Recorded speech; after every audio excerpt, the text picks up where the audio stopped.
I would like to remind you that for more Microsoft webcasts, you can go to microsoft.com/webcasts. Thanks again for joining us for today's presentation, Windows Communication Foundation, top to bottom, concurrency, throughput, and throttling.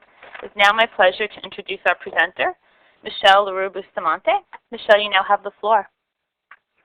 Thank you.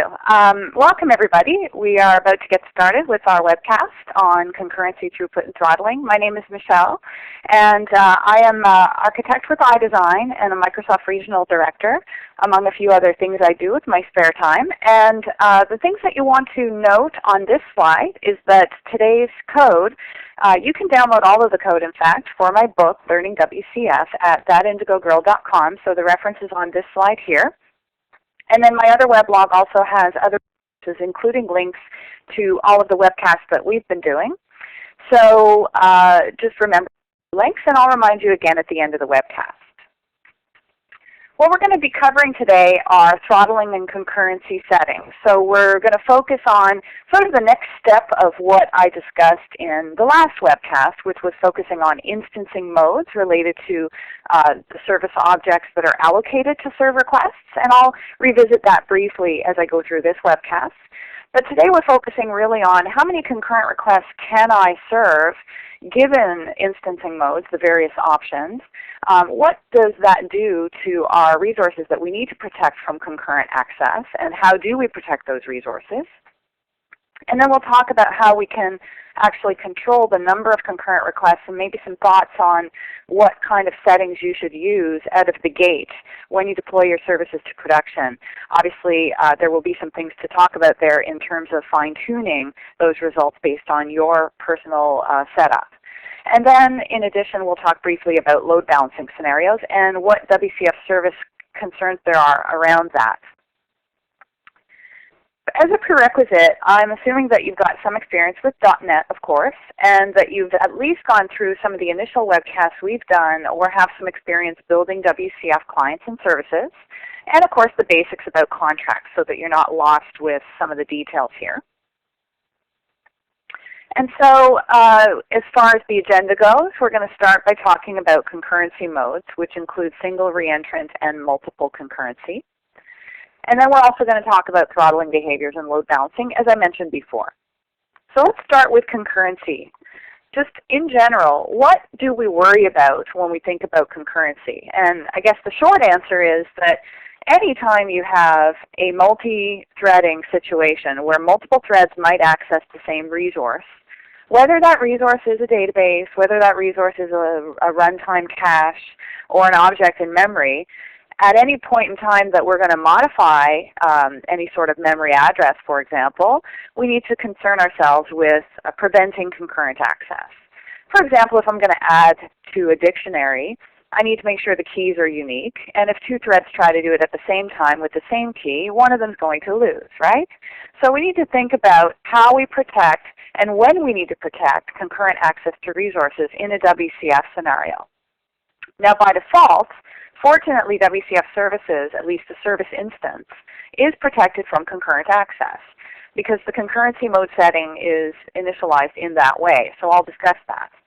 But specifically, when we look at per session and singleton instancing, so when we concern ourselves with the idea of having a single service instance that has state, which means potentially objects that we need to interact with, modify content for, etc., then we need to concern ourselves with the concurrency mode setting and be more aware of how those multiple threads might be accessing the object. Now, we also have to worry about downstream objects as well, because even if the service object is protected and its state is protected, it's possible that multiple service instances could call down to a shared resource as well. You might allocate a business object that stays in memory. It could be a cache or something of that nature. So we also need to think about that when we think about protecting against concurrent access. But at the end of the day, this is all about multiple threads accessing the same resource. And so concurrency mode is the setting that we use for our WCF service instances in order to control access to that particular service instance. So by default, The concurrency mode enumeration option is set to single, which means by default you don't have to set anything and you will only allow one thread in at a time to the service object.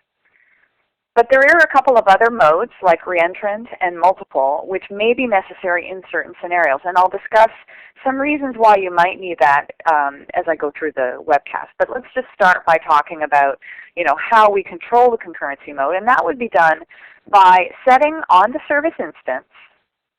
For example, in this case, we've got concurrency mode.single set on the service behavior. And that would be, like I said, the default, which means if you ignored this entire service behavior or deleted it, it would still be the same option. So we apply the service behavior to our services, and I always recommend that people put the explicit value when they define their services, because that way there's no confusion with developers that might modify the code in future, that this is indeed the setting. So let's talk first about single concurrency mode, which is the safest and the default. So by default, only one thread can get into a particular service object at a time. The reason for that is because in classic multi-threading, what happens is a lock is acquired when the request reaches the service instance. So it's a global lock on the service object. And what that means also is that if another thread comes in trying to make a call against the same service instance, then it will queue, and it might time out depending on how long the request before it that holds the lock takes. And then ultimately the lock is released when each request completes, which means the next thread in the queue can get in. So assuming this happens at a rapid pace, if you were trying to access the same service instance, then you would only be letting in one thread at a time, but if they're happening at a pace of a fraction of a second, then obviously you can still have some level of throughput. But in a scalable, distributed server environment, clearly single mode could yield some sort of performance issues depending on the instancing mode. So it's important that we tie together the webcast I did last with this webcast, in that starting with per call services, if you recall, a per call service allocates a new service instance for every single call. So as you can see here in the diagram, both proxies might have, for example, multiple threads coming from the client using the same proxy to communicate with the service. It's possible. But they'll still get their own service instance because every single thread, every single call gets allocated its own service instance. It's completely state unaware. And so in that case, there is no thought of multiple threads accessing this service object, at least not coming from outside in terms of downstream calls. So single mode doesn't have any throughput concurrent concerns in this case. There will be the case of potential callback issues, which I'll get to when I talk about reentrancy. So as far as we know right now, each service can hold the global lock because every thread, there's only one thread possibly coming in to that exact service instance. And then concurrent calls can be processed. Why? Because each thread gets its own service instance. So by definition, there's no queuing waiting for a particular service instance. So what will control the number of concurrent requests is something I'll talk about later, which is our throttling settings. Now when we think about per session, so meaning I have a session, my proxy is communicating with the same service instance in this case. So if my client application is multi-threaded and we have the same proxy and multiple threads executing against the service, assuming the binding supports that because there are concerns there too, then each thread will ultimately, the first thread will lock the service object and the second thread will queue. So the only concurrency or the only throughput issue here in terms of performance is that if I have a multi-threaded client, it's possible that the number of requests will be limited in terms of concurrent requests to the same service object in that session. But that's by design something that you might expect anyways, because for example in a TCP socket there's going to be a limited number of requests that can flow through. And so we're not necessarily worried about throughput in this case. It depends on the application, of course, but generally speaking, this is not a throughput concern. And as long as other clients can get their own service object, even if they're multi-threaded, they will at least let the first thread in at a time. And so, of course, in terms of throughput across clients, we're okay. And again, that would be controlled by our throttling settings. How many clients can actually instantiate a service object and allocate a session? Those are things we concern ourselves with as well. But we're protected in terms of the state inside the service will not be accessed by multiple threads. So by default, we like this setting. When we think about singleton, for a singleton service, by default, only one thread, the first thread, will get in at a particular time. And so what's going to happen is the singleton object, the first thread, say coming from the first client here, thread 1, will get into the service and lock it.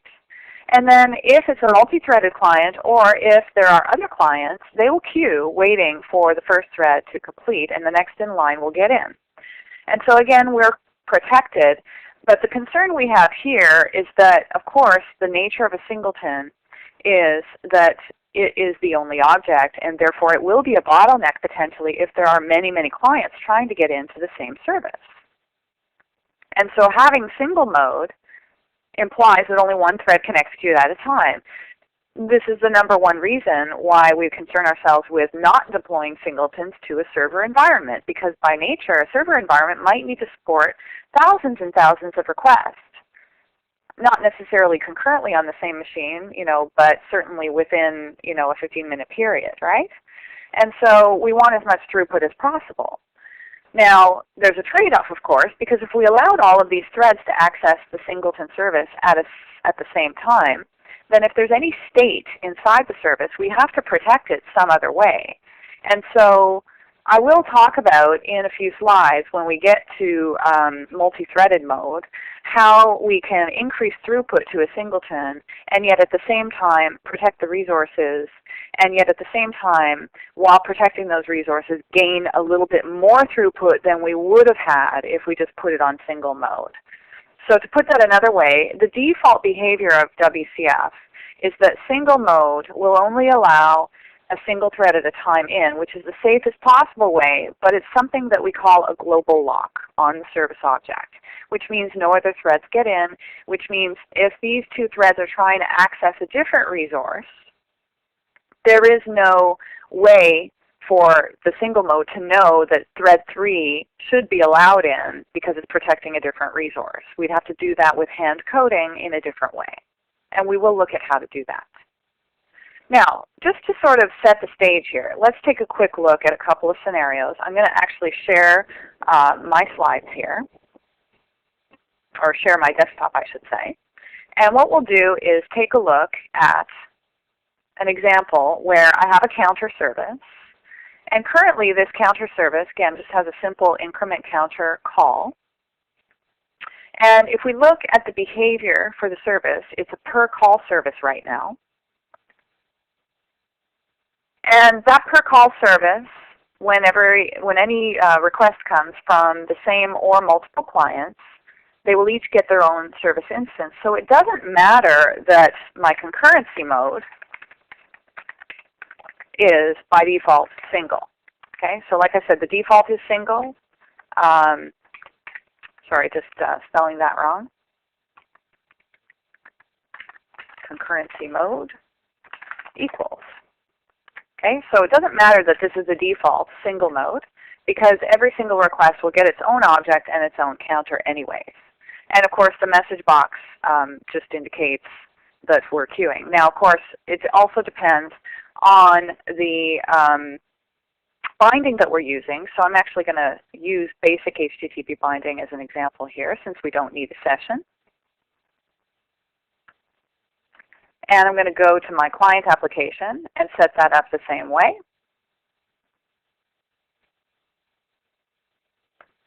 So I'm just setting it up so that I'm using classic web services per call, HTTP calls into the counter service.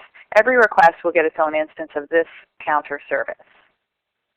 And then I'll go to the client, and we'll go ahead and basically what I'm doing here is I'm incrementing a counter, but I'm delegating this to a thread from the thread pool from the client so that multiple threads can be issued by the client. So I'm going to go ahead and compile that. And basically what I'm doing here is just illustrating I have no session ID. I've incremented the counter to 1. And then I'm actually going to launch another instance of the client just to illustrate a point here. And that one we'll call the service 2. And it gets its own counter as well, right? So each of these got their own counter set to 1. And if we take a look, you've got that. Now because I'm using the same proxy from the client, there is actually a buffer built into WCF as well that limits the requests in terms of buffering outgoing requests to the service channel and from the client channel. And so that first time I actually clicked the request twice, call service, and even though I deferred it to another thread from the client, there's still some buffering going on that prevents multiple threads from going out by default. At the end of the day, 2 separate clients with 2 separate proxies were able to call into the service concurrently and of course get their own instance. And it doesn't matter that this is single mode because only one thread will ever get in. Now let's change this so that I actually have a singleton. So let me go ahead and stop debugging. So I'm going to make this a singleton. And we'll take a look at what happens here. So I've got client number 1. Let me launch client number 2.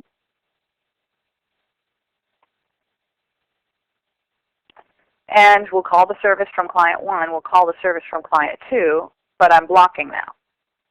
And the reason is because it's single mode. See that it only let 1 in at a time. Do it again. Same thing will happen. I'm incrementing to 3. The state is being preserved at the singleton, so you can see that it's the same object, but I'm queuing, right? And that's the nature of single mode. So by default, we are protected in this way, and that's really the main point that I would like you to take away from that. So let's actually continue and talk about something a little bit more interesting. And let me just see if there's any questions I can answer real quick.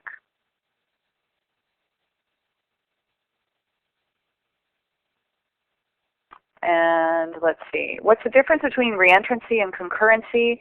I'm actually going to talk about that just now. So why don't you hang tight and then you'll probably have your answer. Okay, so reentrancy is related to the need to do, for example, callbacks. So if you remember from last webcast, when I have a situation where the service receives a request from a client, but it's a dual binding, meaning the service contract has a callback contract, basically, which means that the client is also opening a channel for communication and or receiving callbacks on the TCP socket, for example, in the back channel. The point being that the service may need to call back to the client during the round trip, in which case the client has called the service is going to call the client, and we need to make sure that that can happen without deadlocks on either end. So reentrancy is related to that issue. It makes it possible for services to issue callbacks to clients, even if the callback operations are not one-way calls, which means that the service calls the client and needs to wait for a response. Well, how can the client's response return to the service if the service is locked? Remember that a lock is acquired when the first thread accesses the same instance of the service object. When we invoke a callback, the response from that callback needs to come back to what? The same service instance. And so therefore, with single mode, we have a problem. And so I'll actually demonstrate this, but just from a high level, that just means that we need a mode that doesn't necessarily enable multi-threading, because we don't want to deal with the pains of that. But what we would like is to be able to release the lock and allow another thread in when we exit the service to make a call down to another WCF service or back to a client endpoint. And that's what reentrancy allows. And what that means is another thread will get in and start executing their request, but the minute they leave, either by returning back to the client or by doing their own callback, they'll release the lock and we'll get back in. Here's how this might look if we had a per call service. So even a per call service may need reentrancy. When you use single mode, look at what happens. The client proxy first thread calls into its own service object, and then during that call tries to make a callback to the client. And it's perfectly legal to do that, but if the callback is not one way, then that means that we need to get a response back, and look at the red line here, we're blocked. Why? Because the incoming thread locked the service. We still have acquired the lock. The lock is acquired until we release it in this response. And so by turning on reentrant mode, what happens is we release the lock, allowing potentially another thread to get in, but the truth is no other thread will access the same service instance if we're in per call mode. So what happens is we release the lock long enough to make the callback, and then the response freely gets back in and acquires the lock once again.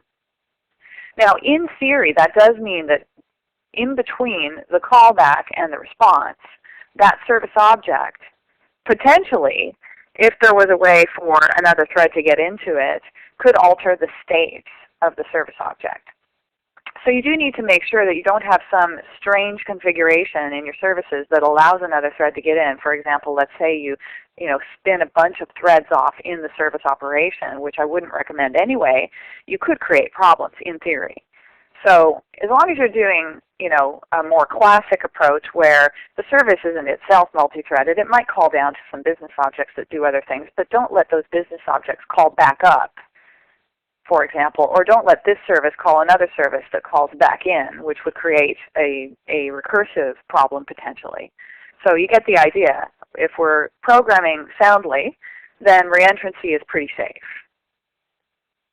Now, if we're per session or singleton, same issue happens, right? A thread got in. It might need to make a callback, and it might need to return, of course, if it's not one way.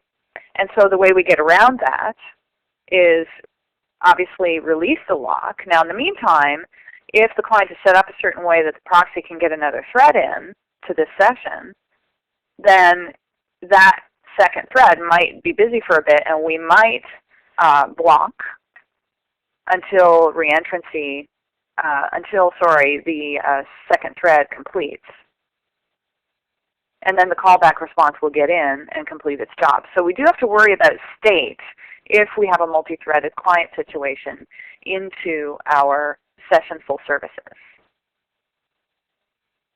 In terms of singletons, of course, we always have to worry about state inside the service because multiple threads might be, any request is sharing the same object. Therefore, the state inside that object is potentially going to be accessed by multiple threads. Now, maybe not at the same time, because remember, reentrancy does not enable multi-threading, but what it does do is it allows the state to be accessed by a second thread while we're in the middle of a callback on thread 1, thread 3 can get in. So that state, if I was in the middle of some modification when I make the callback, I might want to be aware that I sort of persist my personal state, and then when I come back from the callback and finally get let back in, I restore that to do my work. It all depends on how you've structured the singleton, so just be aware of that. Now let's take a look at reentrancy issues. So I'm going to show a similar demo to what I did with the duplex example in the last webcast, but we'll talk about it in a slightly different way. So in this case, what I have is a service, and just as a refresher, I have a callback contract. So I've got this Hello Indigo callback function, and this callback contract is associated with my Hello Indigo service contract here. And so that means that when clients bind to this contract, they're going to have a copy of the service contract and the callback contract, and they're going to be able to implement an endpoint that looks like this guy here so that the service can call it, right? Now in this case, what I've got is a service behavior with instance mode set to per call, concurrency mode set to single, and notice that my callback operation is not one way. So we'll see what happens with that. And of course, the code to call the callback, when Hello Indigo is called from the client, it's going to pass a reference to its endpoint. And so that callback channel can be accessed through the operation context, and then we'll make the call to Hello Indigo, to the callback. Now let's take a look at the client code. The client is, first of all, implementing the callback contract on the form, which means we have an operation somewhere down here that will be receiving and showing a message box when the callback gets through.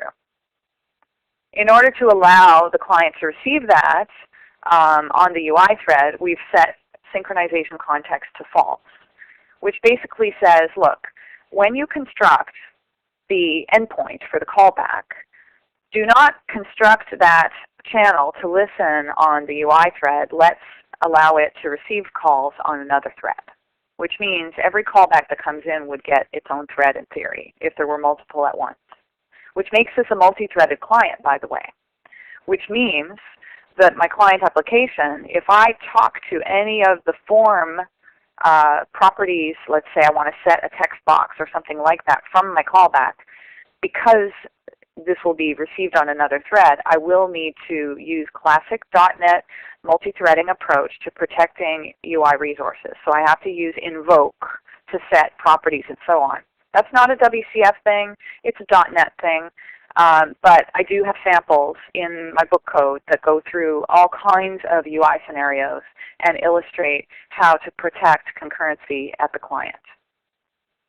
Now coming back to the WCF focus, I'm going to, when I call the proxy, I'm going to pass a reference to this callback context, which is my form, and that will be what is received when that is basically going to be where the endpoint, the client endpoint, directs messages.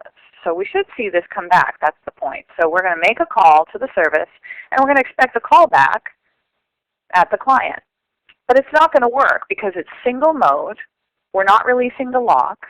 The service will try to call back to the client, and it's going to be a guaranteed deadlock. Why? Because as soon as we leave the service to call the client, we're not going to be able to return because the lock is not released. And it's never going to be released because we can't return. Makes sense, right?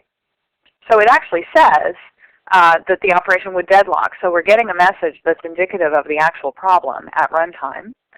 And the only way to solve that, well, we have two ways we can solve that, right? One way is to set the concurrency mode to reentrant. And let's see what happens once I do that. So we're calling the service now. The service is going to try to call back into the client. It's not a one-way operation. And it might take a second, but eventually we'll get this.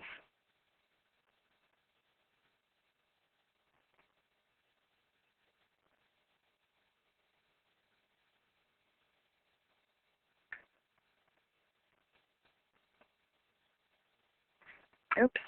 Yep. Okay. So we received the breakpoint at the client, you see, for message box show. So it means that the service was able to get in. And there is my message. Received message on thread 13. So just debugging took a few minutes the first time. But now every time I make the call, take the breakpoint off. Here we go, right? Notice that the Windows client is running on thread 10. We're receiving the message back on thread 13. Okay. Now, it is a better practice, if you think about it, that callback contracts designed by the service should actually be one way. And the reason for that is because why would the service care what happened at the client when we issue the callback? It's a notification of sorts. The client could do all kinds of bad things that cause problems and could throw exceptions, for example, and could, take a long time to complete its process. But the service doesn't care. We're not waiting for data back from the client, or at least if we model our application correctly, we shouldn't be. And so really, there's no reason never to have a one-way operation, at least in extreme scenarios. So I would recommend that you make your callbacks one-way anyway, in which case we can take off this reentrancy and make it single mode again. Now, of course, because I've made this change, I need to go ahead and look at the client proxy and modify that proxy. So let's take a look at that service contract as it's defined at the proxy. Here's my Hello Indigo callback. And I'm going to set one way to true, which would have happened when I update the service reference. I'm just doing it by hand here.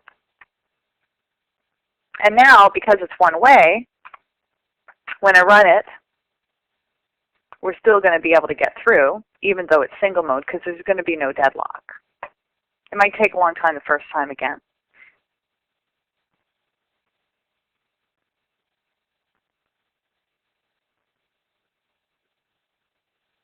I'm just going to answer a question while we're waiting here.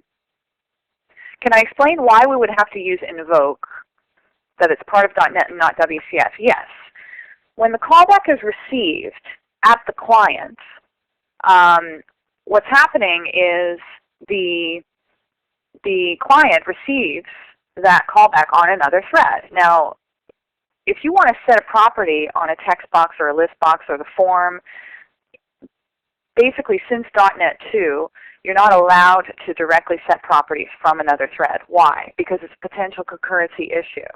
In .NET 1.1, we were allowed to do it, but that doesn't mean we've solved the problem. The point is you should only set properties from the same thread. So what we do is we delegate the set of the property to another thread by using the invoke method from the actual control we want to talk to. And what invoke takes is a delegate. So you basically pass an operation or a set of code or an anonymous method now that we have those. I think I'm timing out, and I'm not sure why there, so hang on one sec. But anyway, coming back to the question, this is a classic multi-threading issue for UI forms. And like I said, I do have samples that illustrate that, so you can take a look at that.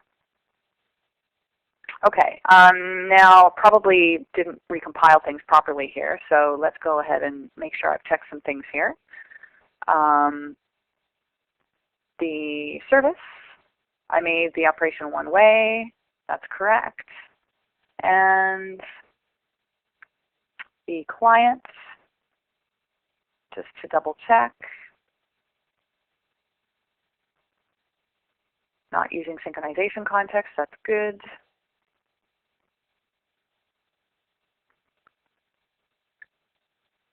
Okay, and I think on this client, I'm just double checking that I had my one-way set up correctly. Right, and I guess we'll just check the binding too. Dual. Okay, so I think I have actually, I'm using Visual Studio 2008, and I've noticed some delays when I'm debugging sometimes, so it's possible we're timing out because of that. So we might want to just defer. So I'll just reiterate what I did in the code, and then we'll maybe move along. So I definitely noticed this just when I'm doing certain types of callbacks and things in the beta 2. So let's go ahead and take a look at what I did. So my point was that you can have single mode as long as you release the lock, as long as you're not going to cause a concurrency issue by trying to return from the callback. So when I issue this callback from the service, as long as it's one way, then what that means is that we don't need to release the lock, basically, from the service to the client, because we won't be waiting for a reply. So as long as that's one way, this will work. When we talk about incoming requests, we could make those one way as well, but that would imply that the client is not waiting for a response. Now, if the client is calling Hello Indigo and not waiting for a response because the callback is the response, then it would make sense to turn this into one way as well. So let's just stop debugging there. So it would make sense as you design your service contract, to sort of go back there, to make the incoming calls one way if that call will not return a value and by nature is sending a call back. That's just another way to optimize things for the client so that the client can free up as well.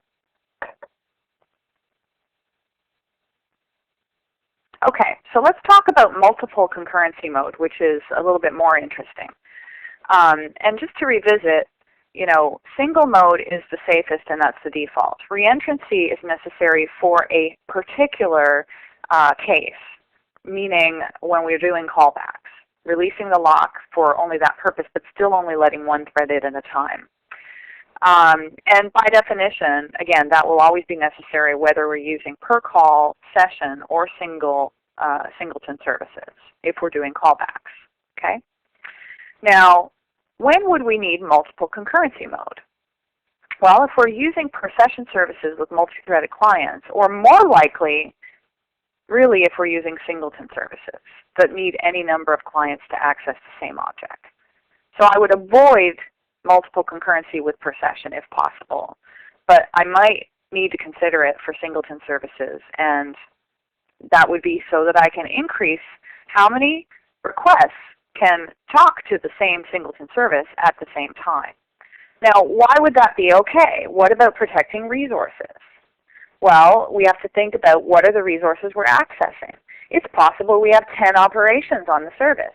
2 of them talk to resources, so we need to protect those, and the others are just stateless calls that just go and do some work and come back. So it's possible we could increase the number of requests that can happen at the same time if not every single operation talks to the one and only protected resource. So these are things that you can do to increase throughput. Now, what multiple concurrency means is that we don't acquire a lock when requests come in. So you've basically opened yourself up that you are responsible for protecting absolutely any resource you access.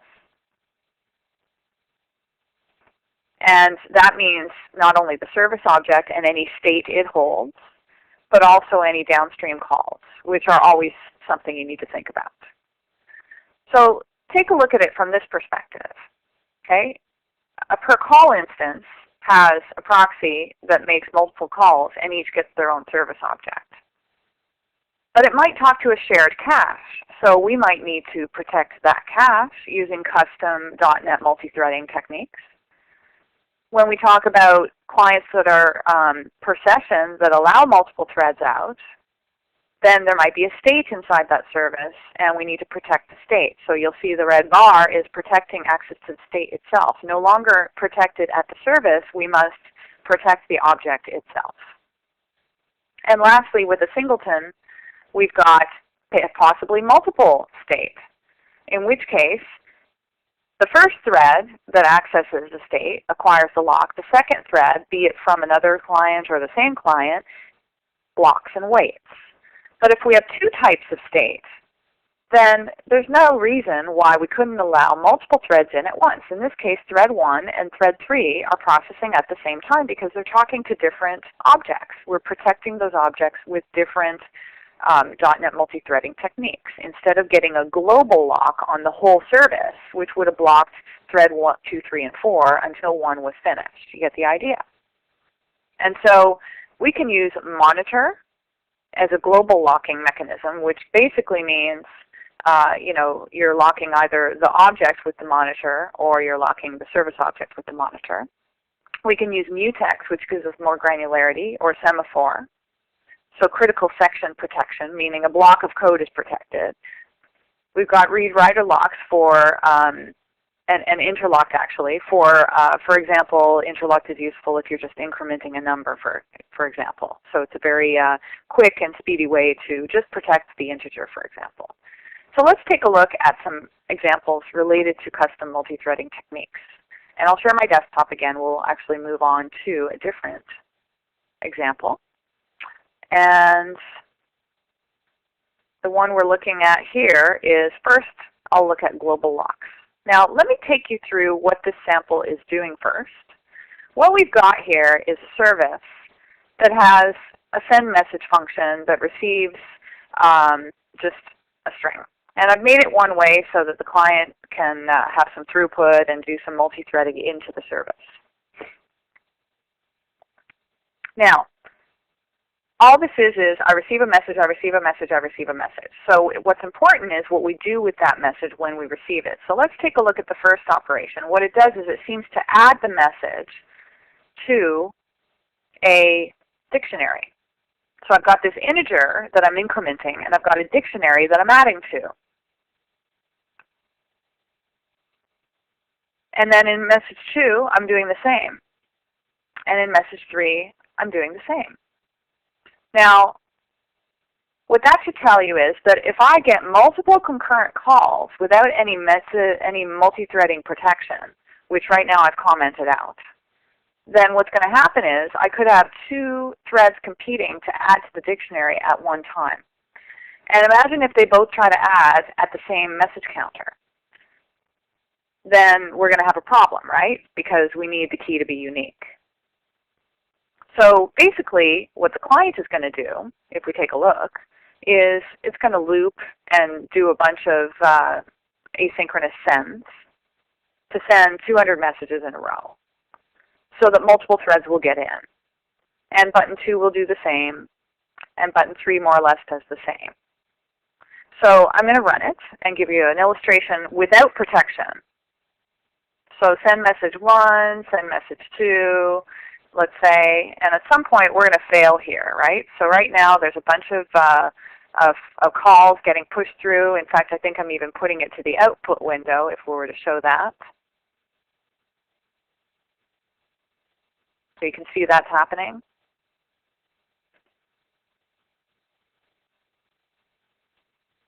And there we go. Item with the same key has already been added. So if I get enough threads concurrently processing, then at some point they'll stomp on each other. I just had to click the button an extra time to get that moving. So an item with the same key has already been added. Sometimes the multi-threading errors don't look too intuitive, but this is pretty clear. Obviously, I had 2 threads try to add the same message counter at the same time because the process of incrementing the message counter hadn't quite happened, so another thread got in and incremented the counter. This one hadn't completed yet, right? Now, let's try and protect this by adding a lock. So to point out what the service is configured like, this is a singleton service, and the concurrency mode is set to multiple, which means that I'm allowing multiple threads in at the same time.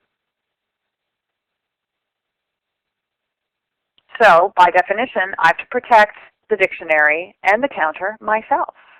So what I'm going to do is I'm going to create a monitor. And what this does is basically lock this object, which is locking the service as a whole, as opposed to locking the messages object. Now, because every operation uses the messages object, I may as well lock the service. So in fact, there's probably very little throughput to be gained here by locking myself. I might as well have made it single mode, if you get the idea, because every single operation touches the same resource. And another way to lock the object is to say lock this, which is the same as the monitor code that I just showed you, but the compiler will expand to it. And this is just a refresher on multi-threading. And another way to do it is to basically put synchronization on the operation. So the method impl attribute allows you to say that this method is synchronized, which essentially puts a lock around the whole operation instead of waiting till we get into the code to do the locking. Now at the end of the day, that locks this object, which is the service object. And like I said, another option might be, instead of locking this, I could lock m_message. But remember, I need to lock the counter and the messages, so I'd have to lock both. I'd have to put a lock statement for both resources, and stack them. So let's go ahead and run this again, and I'll click send message a few times, and you'll see I'm not going to get the same exception, obviously, because I'm locking the object. Therefore, I'm really only letting one thread in at a time. Eventually, it'll finish processing, but we're not getting any problems. Now, of course, you're probably thinking, well, since every operation accesses the same resource, why don't we just put single mode on the service and be done with it? And you're right, that would probably be a more effective way. So let's go ahead and stop debugging, and let me show you a different example. And this example will be using a mutex. And in this case, what I've got is the same service, but we've got a message counter and another message counter too. And what I've done is I've created a mutex for each so that I can protect them separately. And in this case, send message 1 adds to the first message collection and increments the first message counter. So I use the first mutex to acquire a lock here, which means all other requests that try to touch this block of code will queue. But not only that, in the second send message, I'm talking to the same messages collection or dictionary and the same counter, so I'm using the same mutex. So that means if 2 threads come in going to send message 1 and 2, they will basically have to wait for one another to finish at one of the 2 operations. So 2 operations are paired in terms of the resources they talk to, and therefore they share the same mutex to block the critical section. And of course you have to release the mutex when you're done in a finally statement. Send message 3, on the other hand, talks to the other dictionary, and so we use a different mutex, which means in theory I can have concurrent threads coming in to send message 1 or 2 and 3 at the same time, and I'll get additional throughput because they protect different resources, because I'm only locking the resource instead of the whole service object. So if we give that a try, you'll see a bunch of messages going through, and I'll queue at some point with each of them. You'll see that the throughput must have increased because look at how much faster I got actually this output here in the window.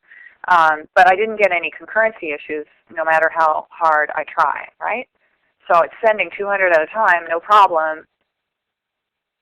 And multiple threads from the client because I made the incoming call one way, so there was no buffering, or so the buffer was freed faster, if you will, unlike in my earlier demo. And so that's that. So that is custom multi-threading at the service if you have a singleton. Now, keep in mind, I don't recommend you use singletons in a server deployment ever.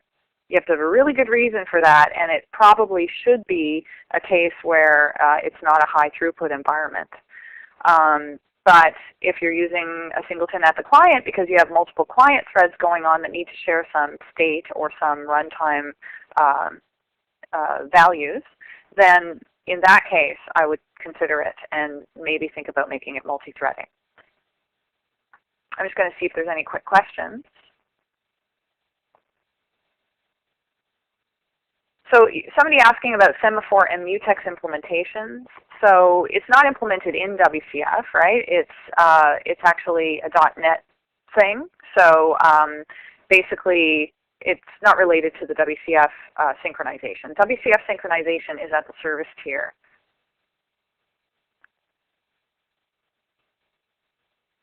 And let's see. So does that mean that we don't use multiple concurrent access mode since singletons are disapproved upon? I would say yes, you should avoid it. Again, you have to know that these things exist because there are cases for singletons. For example, if I have multiple clients running on client machine that share the same, let's say we have a central executable on the client machine like a Windows service that fires off synchronization to the services on the server, and we're pulling those from MSMQ or something like that, then I might need to have a shared sort of state and a stateful client-side WCF service, if you will, that can be communicated with through smart client applications that might have multiple threads, or there could be many of them. Now, the question is, how many threads are we talking, and do we really need to make it multi-threading, or is it enough to just have one at a time get in? And I would argue you should try using single mode first, and then only go to multiple threading if you're seeing a throughput issue. So yeah, I would say you might rarely use multiple concurrent access at the service. Again, I say rarely, and there's going to be somebody that says, well, I have a perfect reason why. And absolutely, I'm sure that there are some perfect reasons why. But you should avoid it, just because it makes it complex, and it also opens yourself up to issues with multiple threading that most people are not experts at. Okay? So let's continue. So let's talk about instance throttling then. So what I've focused on so far is just the fact that by default a thread gets in at a time, and you know what, with per call services, which is the most common way you'll deploy your services, we don't mind single mode at all. But we might need to think about reentrancy if we don't make our callbacks one way. In the case of sessions, I'd still say single mode should be good enough, and then of course possibly reentrancy if callbacks are not one way. And you ought to know because you're designing the service and the callback contract. When we think about singletons, like I just said, it's very possible you can still avoid multi-threading, but you need to know how that would work. So now you have some samples you can go to and some logic around making those choices. And I would say opt into multi-threading when you see performance issues. Now, let's talk about another issue, which is, okay, let's say I have per call services and I'm allowed to process as many concurrent requests as I like because each gets their own service instance. Well, how many service instances should we allocate? What's enough? At some point we're going to bring down the server, right, if we allow an infinite number of requests at a time. And as you may know, in ASP.NET we have a thread pool that allocates something like 25 to 30 requests per at the same time.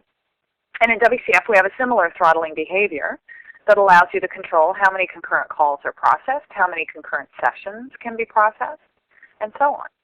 So this is controlling throughput. This is allowing you to protect the server from being overused, but also allowing you to tweak so that you can have enough concurrent requests to have some throughput. And there's several factors we need to think about: the instancing mode, the concurrency mode, and the throttling behavior, which is what I'm about to talk about. So the throttling behavior is something that allows you to control concurrent calls. The default is 16 concurrent calls at a time. Concurrent instances is the number of server instances that can be allocated, which defaults to the max value of an int. Now, what's the difference between service instances and concurrent calls? Well, service instances specifically means how many service objects can I allocate, whereas concurrent calls is the number of concurrent threads that access potentially that or other instances. So we'll talk about it in the sense of per call, per session, and singleton in very specific numbers when I get there. Now, max concurrent sessions limits the active number of sessions, but don't be too hasty to say, hey, I have no session just because you're using per call services, because this includes the limit of transport, reliable and secure sessions, and application sessions. And the default is 10. You've got to be careful about that default, and I'll tell you why when we move forward. So first of all, how do I configure these things? Well, there's a service behavior called service throttling. It's in a service throttle behavior, and it's configured declaratively, as you see here, in the service throttling section of the behaviors. So max concurrent calls, concurrent instances, and sessions can be set to appropriate numbers. And again, I'll talk about appropriate numbers shortly here.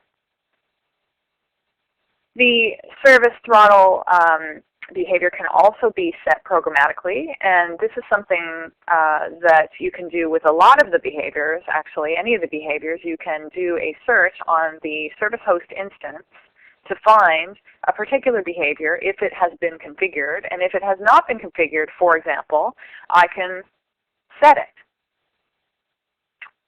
In this case, I'm assuming I've got it, and if I've got it, I'm going to modify it to some different defaults, if you will.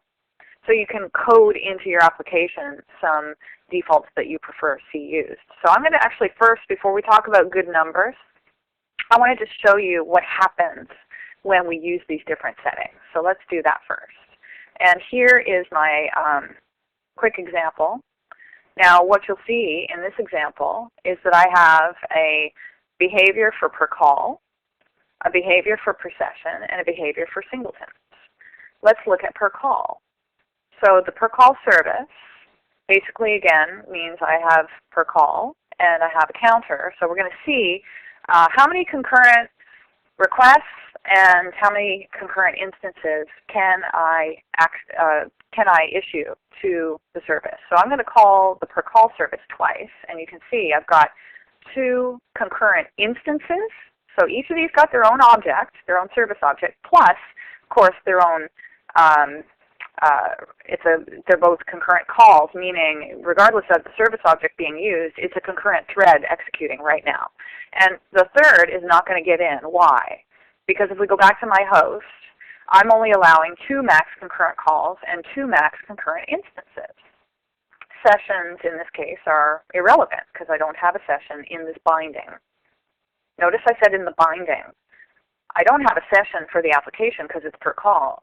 But if I have reliable sessions or TCP sockets here, then guess what? I'm limiting that as well. So we really should set this to a larger number that will allow us to service some number of concurrent users that have their own socket or their own reliable or secure session.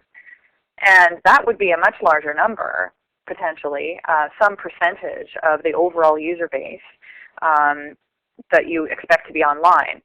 So if you expect 10% of your users online and you have 10,000 users, then you're going to have 1,000 concurrent sessions that you're going to estimate. And hopefully requests expire at the appropriate time, like this particular expiry that just happened, so that you can have throughput. So once again, I was only allowed to send 2 requests. Now what happens if I reduce the instances but I leave the concurrent calls set to 2? Well, because it's a per call service, guess what happens? I'm going to be limited to 1 because only 1 object can be allocated now. Even if 2 concurrent calls can be supported, only 1 object. And since it's not a sessionful service, then that's all she wrote. I can only get 1 in. As far as session goes, I've got a particular session now sending 2 requests. And if we take a look at the sessionful behavior, I'm allowing 2 concurrent calls, but 3 instances. What that means is I'm allowed to allocate another session, okay? So let's see what happens when I launch another client and another client. And how about 1 more? So now, what have I got? Well, I've got client, client, client. So I've got 4 clients, right? And let's go ahead and shut down these particular threads. Okay? And we'll go ahead and call session 1, session 2, and that's it. Right? So how many sessions am I allowed versus how many concurrent instances? And I think I've already got a session running still on the first client, so notice I could only start 2 more. So I'm on lockdown. No more sessions can be created. No more clients can attach. Now, as far as concurrent calls go, only 2 concurrent calls are allowed. And as far as instances, only 1 instance is allowed of the object. So let's go ahead and shut some of those down. And again, each of these represents a client that's going to create a proxy and try and maintain that proxy, right? So if the session times out, so active instances is only 1 at a time, that's fine. So you get the idea, right, is that we're controlling the difference between active instances, active sessions, which could last longer, and active concurrent requests. Now let's move to singleton.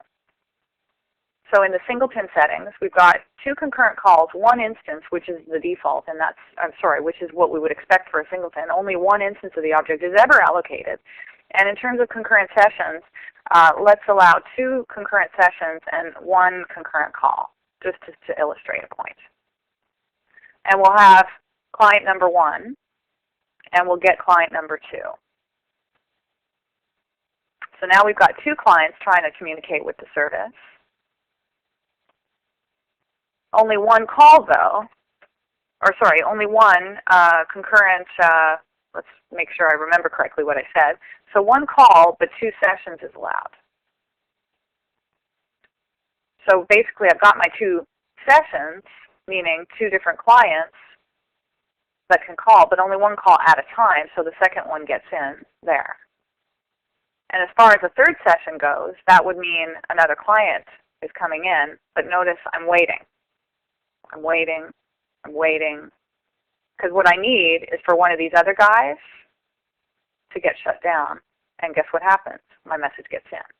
So I needed that proxy to close its session before the next one could get in. So it's really just to illustrate to you that a session represents either a transport session or any other number of sessions, and until that session either times out or is shut down because the proxy closes it, or because it's killed at the server because of some exception, until that session shuts down, another one just does not get in.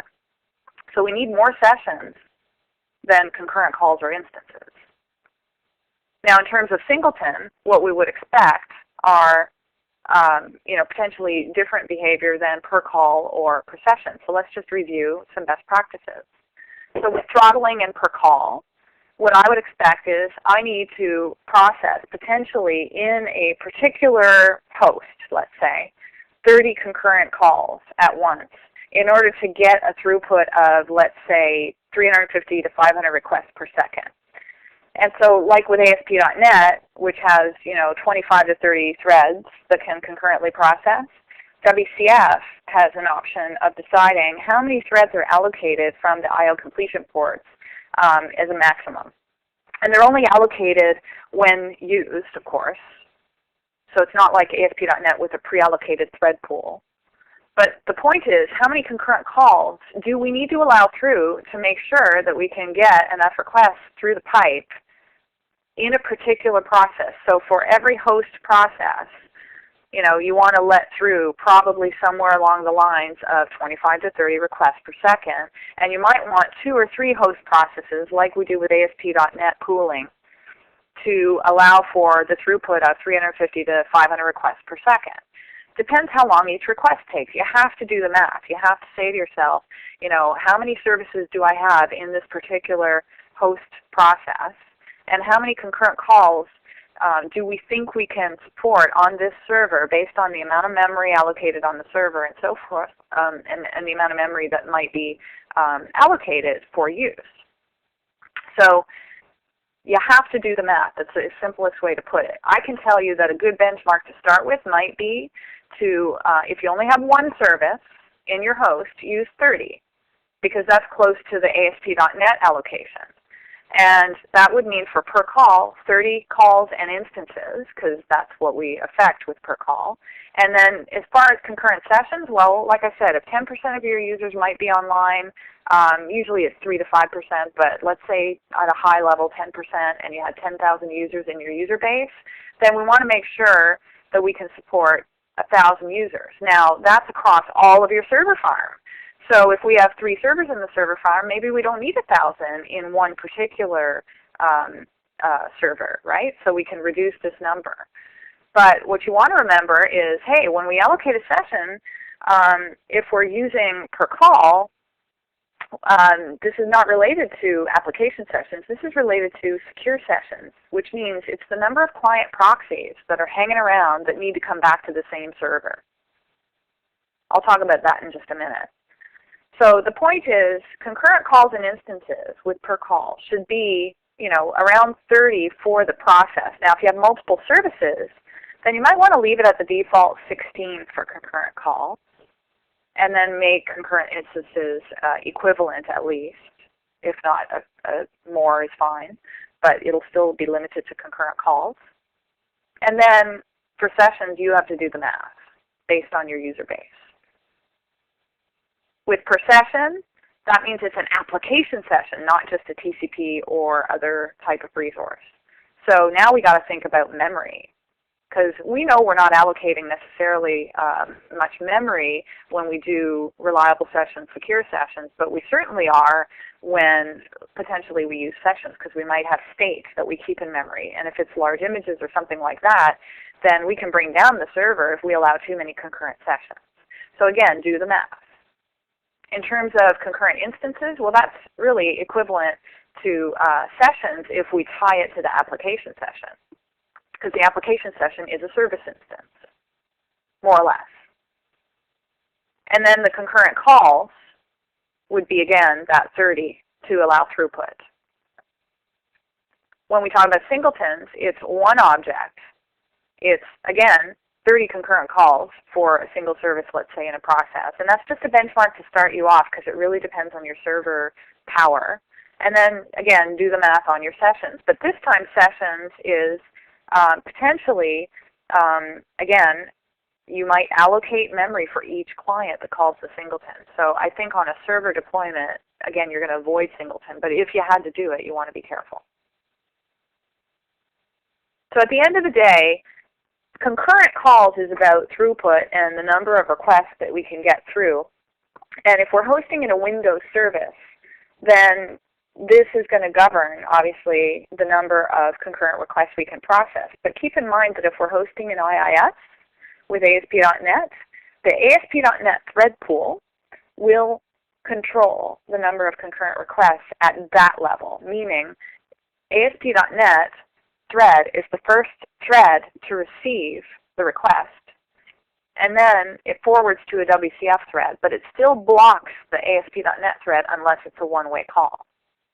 So for regular request reply, requests that come into ASP.NET for your WCF services become part of the overall throttling for the entire application in ASP.NET, including web requests for web pages in the same application. And so what's going to happen is those are the number of requests that will get through to your service, no different than if you hosted ASP.NET web services, right, as part of the same application. It's the same idea. But it will hold that thread, forward to a WCF thread, be processed by the WCF pipeline, and then return and release. So what you want is for your concurrent calls downstream to be at least equivalent or more than what ASP.NET will throttle. And by definition, I guess that's probably the case if you stick with 30. So again, do the math. What kind of requests are pumping through our pipeline? How many servers do I need? How many ASP.NET Worker processes do I need?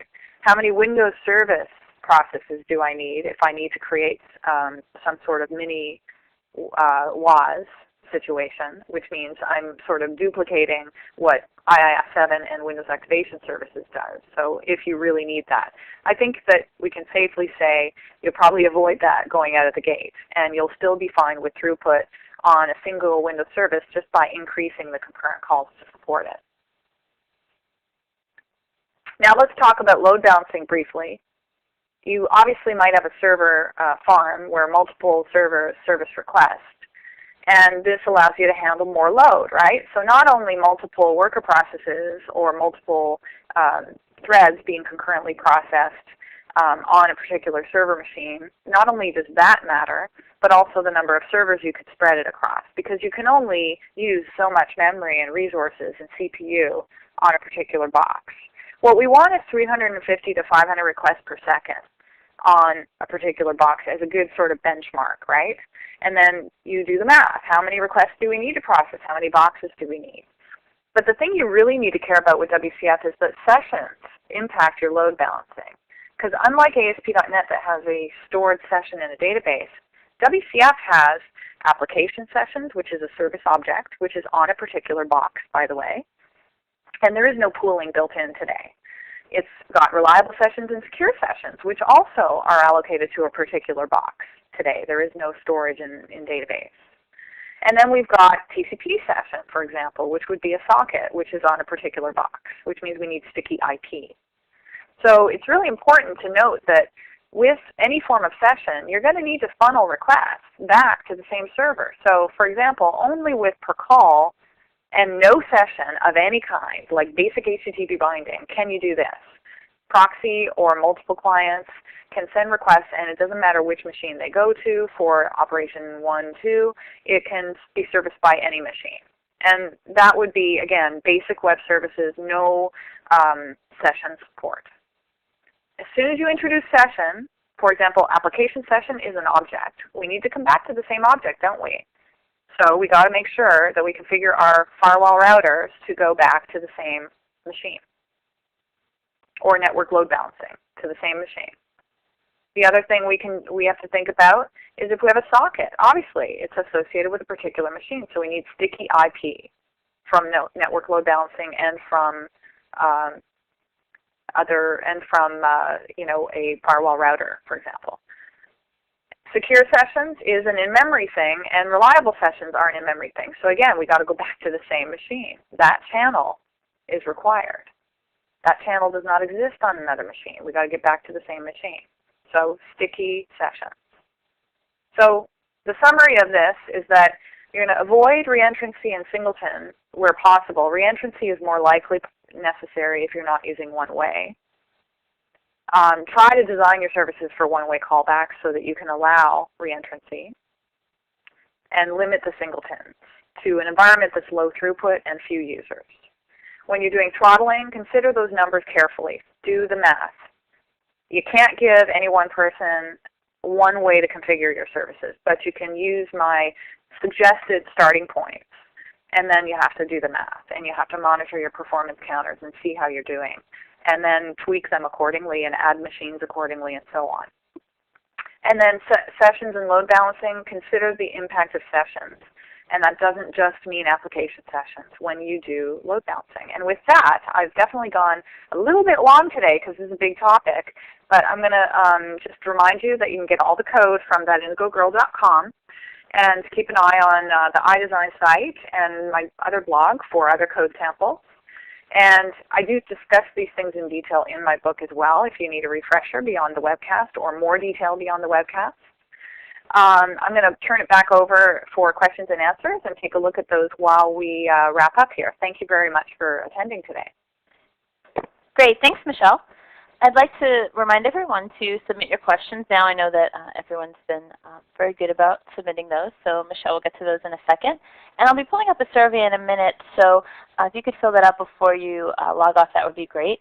And for upcoming and previously live webcasts, please visit microsoft.com/webcasts. And also, if you have any content ideas, please shoot those over following the link in the fourth bullet point. We'd love to hear those. So hopefully you're all seeing a survey slide in your slide area now. Just follow the links listed to fill out the survey. And please take care to do that before you log off today. And with that, I'll hand the floor back over to Michelle to address any remaining questions. Okay, thank you. Somebody's asking about if I'm hosting an IIS, do they run on the main thread of the worker process, or if WCF has its own thread pool. The answer is WCF has its own thread pool, and like I said, ASP.NET thread will be blocked if it's not one way. So it's still using that thread and then forwarding to the WCF thread from the IO completion port to finish the job and then return. And does WCF use thread pooling? Well, yes. What it does is it actually pulls threads from the IO completion ports, though, so it's a little bit different than ASP.NET, which pre-allocates threads to its thread pool. WCF pulls them as needed and as used up until the throttling limit that you configure. Do you have to handle timeout exception that occurs? Well, the reason that I had a timeout was definitely related to some of my debugging environment. I do see this from time to time, just related to multi-threading in particular sometimes when you're trying to debug in Visual Studio. It's just an issue I see. But in general, yes, of course, you could time out if the server's not responding, so you should handle that in your proxy, in your client application, for sure. You should handle any form of communication exception. Should you use IO completion ports instead of the thread pool threads in your service to be scalable? Well, yeah, in your service, you're using IO completion port threads if you're using WCF. So as soon as you set up your throttle values, those threads that are allocated to service requests are coming from IO completion ports. If you do further multi-threading downstream inside your service, then that's possibly a different question. I mean, it depends on what you're trying to accomplish. And somebody's asking, what's the difference between concurrent call and concurrent instance and concurrent sessions? Can I explain again? So concurrent call, think of it as the concurrent number of threads that can be currently processing. Now remember, multiple threads might access the same instance. So concurrent instances is related to how many objects can I allocate. So for example, if I have a per session service, I might have 2 sessions, which means 2 instances. But if the clients are multi-threaded, I might have 4 threads or 4 concurrent calls. And then concurrent sessions relates to the number of sessions, which in the case of a per session service, concurrent instance and concurrent session are the same. In the case of a singleton service, concurrent instance is 1 instance always, but I could still have sessions with a singleton, which I have a sample for and I discussed briefly last week or last webcast. If I'm tuning the app, can I dynamically set the concurrent calls, instances, sessions dynamically without restarting the service? Well, once you initialize the channel at the server, so when you open up the service host, those behavioral settings are set. But what you could do is recycle your service host by closing and restarting with new behavioral values.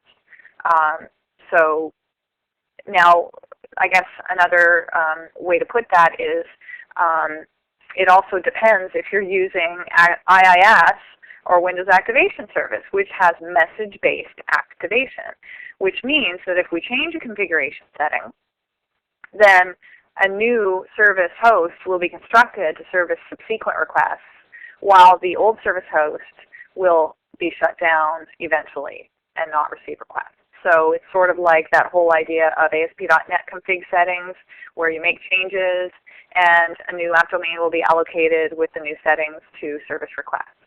But if you're using a Windows service or a console or a Windows application, you have to do that work yourself.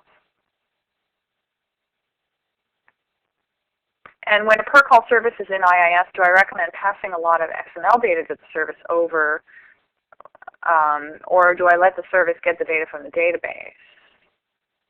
Okay, well, I think those are 2 different questions in a way. I mean, when you talk about passing a lot of XML data to the service from the client, really what you're talking about is message size. And you may need to pass a lot of data. If we're talking gigabytes, then I guess we need to talk about breaking up that data into chunks.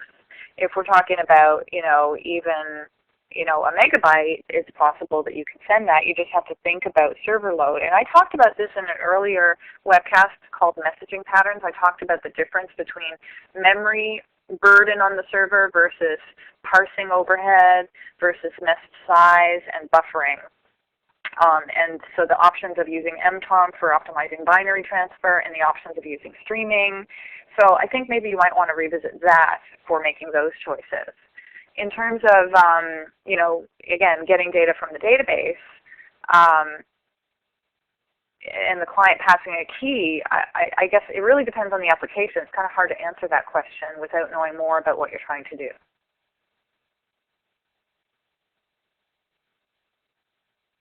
And somebody's asking if after watching these webcasts, if they understand everything, should they consider themselves skilled in WCF and advertise as such? Well, sure, if it makes sense. I think the biggest thing I notice with people in WCF is that there's just a lot of detail to know.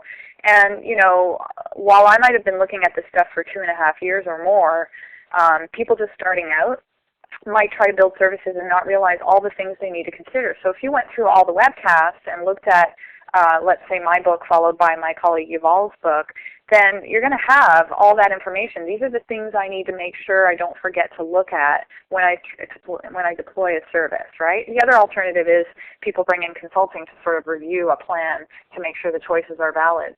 So if you're getting it, then yeah, you should advertise that you get it and that you can definitely take work in WCF, but just remember not to, just remember that practice makes perfect, and don't forget that there's a lot of details.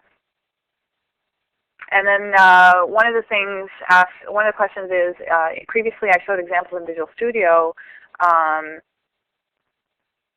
Okay. This is just a question about the IDE and if I minimize section for visual, and I'll take that under note. Thanks. Okay, that's it for the questions.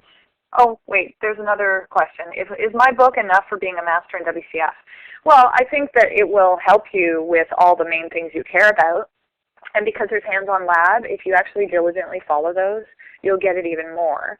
And I think that if you follow that up with my colleague Yuval's book, which goes more into transactions and MSMQ, for example, and also just other higher levels, sort of expecting you to already be fairly seasoned in enterprise development, I think that would be a great pairing for sure. And I don't mean to be biased, but I just definitely think that will help. Okay, that's it for the questions. Thank you very much. Okay, great. Thanks, Michelle. I see that you just got another question. I don't know if you want to address that now. Okay. Do I see a lot of companies making use of, or do I think it's just beginning? I've been helping companies with WCF since at least 2 years ago who were taking on early betas to build, but you're right, that wouldn't have been as popular then. Now I'm seeing just a ton of it. Why? Because nobody wants to go back to remoting enterprise services and ASP.NET Web Services now that we have WCF because it's just so solid and extremely useful, and it allows you to learn one programming model to do all of those things. So there's just really no reason not to look at it. Okay, that's it for the questions. Okay, great. Thanks a lot, Michelle. I'd like to remind everyone, as I mentioned before, to please take a moment to fill out the survey before you exit the room today. And I'd like to extend a special thanks to Michelle for a great presentation. That does conclude today's live meeting. Thank you all for joining us. You may now disconnect from the audio portion of this event. Thanks.